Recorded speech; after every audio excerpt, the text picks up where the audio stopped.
국회 대정부 질문 첫날, 정부의 대일 외교와 후쿠시마 농수산물 수입 논란 등을 놓고 여야는 날선 공방을 주고받았습니다.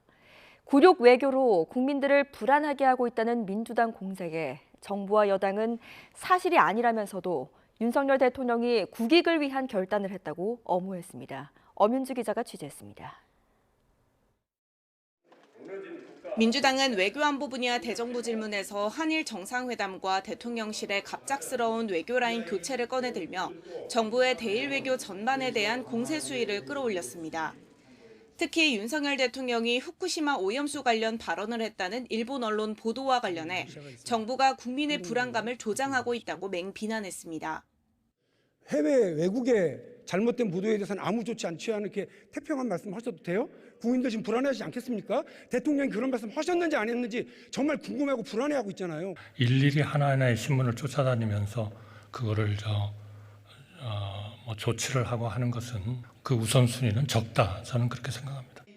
반면 국민의힘은 한일 정상회담의 성과를 부각하며 일본의 한국에 대한 소극적인 태도는 지난 문재인 정부의 대일 외교 탓이라고 역공을 폈습니다. 그러면서 굴욕 외교, 조공 외교라는 야당의 주장을 일축한 동시에 윤석열 대통령이 국익을 위한 결단을 했다고 추켜 세웠습니다. 조공이라는 거는 일종의 약한 사람이 강한 사람한테 뭐를 갖다 바치는 거 아닙니까? 대한민국이 지금 그래야 할 이유는 별로 없는 거죠. 저는 이러한 결단을 이어나간 게 윤석열 대통령이다. 그래서 후세 사과 평가할 거다 보는데 동의하십니까?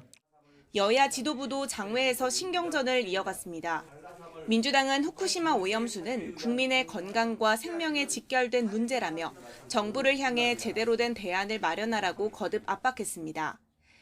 후쿠시마 오염수는 단순 외교 의제나 여야가 나뉘어 다툴 정전거리가 아니라 우리 영토와 영해 국민의 걱정과 생명이 직결된 문제입니다.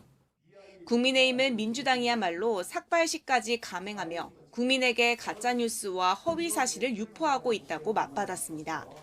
민주당은 일본발 가짜뉴스를 근거로 삭발시까지 감행하면서 정부를 규탄하고 있습니다. 한일 정상회담을 둘러싼 괴담에 가까운 가짜뉴스와 허위 사실을 유포할 걸로 민주당은 오는 6일 일부 소속 의원의 후쿠시마 방문을 예고하며 여론전에 더욱 힘을 쏟을 것으로 보이는데 정부의 대일 외교를 둘러싼 여야의 갈등은 더욱 격화할 것으로 보입니다.